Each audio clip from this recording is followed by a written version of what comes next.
Okay, we got a KZ. Got a KZ ZAX. Believe it is 1 dynamic driver and 7 balanced armatures. It's probably one of the coolest looking KZs I've seen.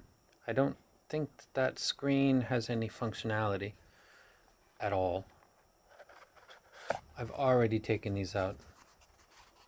I've already graphed them. It's a matte black finish, clear plastic. Get that off. You can see through. I don't know. If it had any functionality, it would just be for the dynamic driver. And based on the graph, it doesn't look like that's anything more than aesthetic. So it looks quite nice. The matte black, the extended 2-pin. I'll put that back down. Take that off. Much to my happy surprise, I didn't get that brown cable that comes with it. Let me go ahead and take this out. I don't remember the last time that there was a KZ that came with a cable like this. I remember, but it's been a while. I can't remember which set that was.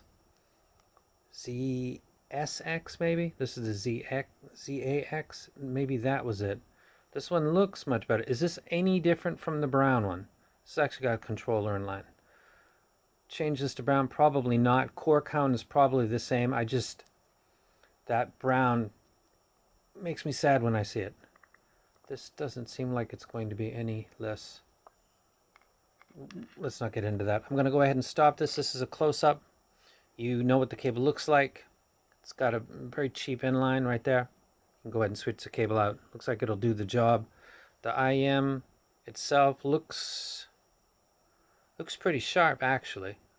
I'll go ahead and stop this and start at the desk. Well, something had to come after the unique melody, MEST. You know, it had to be something. And it's a KZ, and it's 8 driver, 1 dynamic, 7 balanced armatures. I got my molds done today. I got 2 pairs. I sent one off to Unique Melody. I'm going to be sending off another set. That went smooth. This, as you just saw on the close-up, it looks quite nice. It's got a matte black. The screen doesn't seem to be functional. The tuning actually, it's $60. If you want me to compare this with other hybrids in the price range, you notice that big spike. This is really around 10 or 11. This is not in the sibilant. This is 8K right here, this dip. That's a little bit over. It actually doesn't sound bad at all. Sounds quite decent for $60.